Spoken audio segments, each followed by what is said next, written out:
Au son des sirènes, ce petit village à la frontière belge fait un bond dans le temps. Nous sommes le 13 décembre 1944. À bord de 50 véhicules, 200 passionnés s'apprêtent à commémorer la bataille des Ardennes.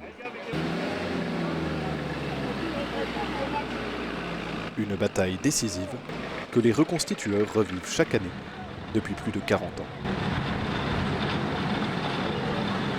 Ça permet de refaire vivre l'histoire, de ressentir un peu tout ce qui s'est passé à l'époque et puis faire partager notre passion aux gens civils. Il y a 75 ans, la forêt ardennaise va être le terrain de l'une des plus grandes batailles de la Seconde Guerre mondiale. Après le débarquement de Normandie, les Alliés avancent vers l'Allemagne.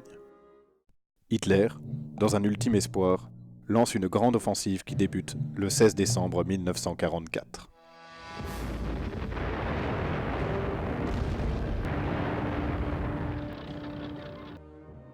À la tête de l'armée américaine, le général Patton. Il dirige plus de 80 000 hommes face à 300 000 Allemands. Les soldats doivent affronter un manque cruel de matériel, mais surtout la faim, le froid et la neige.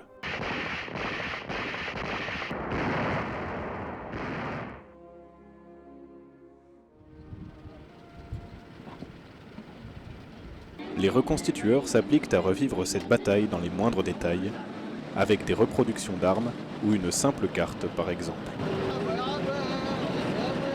Première étape, le monument commémoratif du village de Fouche, rattaché à la ville d'Arlon. Malheureusement, 2 hommes vont périr, le pilote et le copilote, et au travers d'eux, nous allons rendre hommage à tous ces membres d'équipage des 8e et 9e Air Force, mais à toutes les armées de l'air alliées qui ont contribué à la victoire.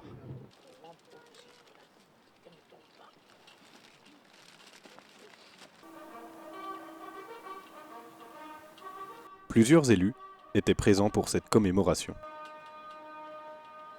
Il y a quelque part un tas d'associations qui essayent absolument de maintenir ce devoir de mémoire, de maintenir ce souvenir, et ça c'est important.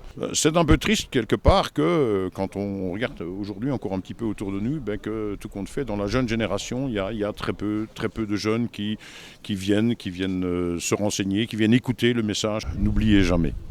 Après la commémoration, direction Arlon. Comme pendant la Seconde Guerre mondiale, la Military Police se charge de la sécurité du convoi. Ils sont accompagnés de la police locale. Deux jeeps à vous. Okay. À gauche, à droite. Ok, d'accord.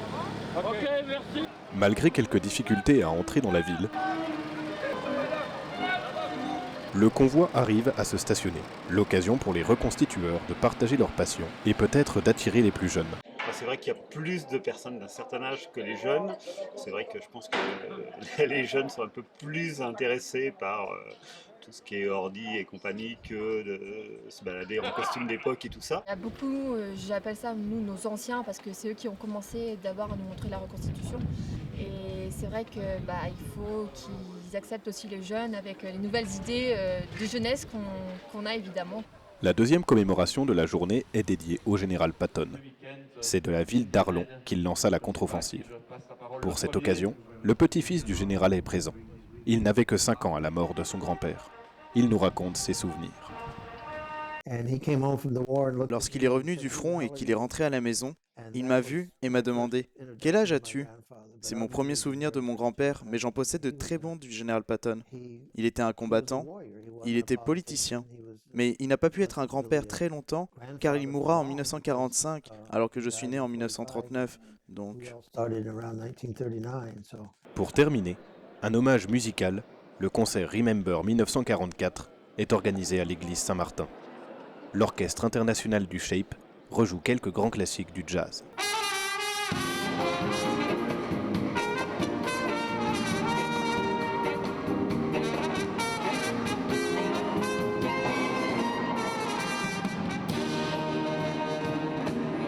À travers cet événement, les reconstitueurs perpétuent un devoir de mémoire pour les 82 000 soldats alliés tués pendant la bataille des Ardennes.